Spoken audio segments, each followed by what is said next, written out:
જે siemens કંટ્રોલરમાં G54 offset લેતા જોઈશું આપણે.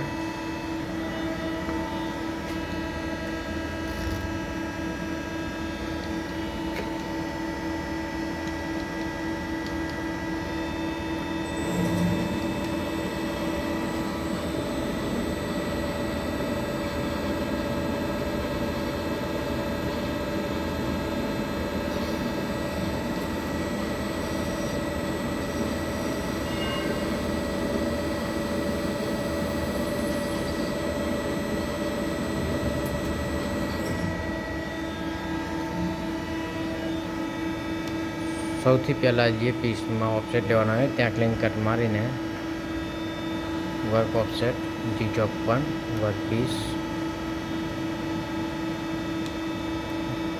Set work offset okay. અહીંયા 0 થઈ ગયો, આપણો ઓફસેટ આવી ગયો છે.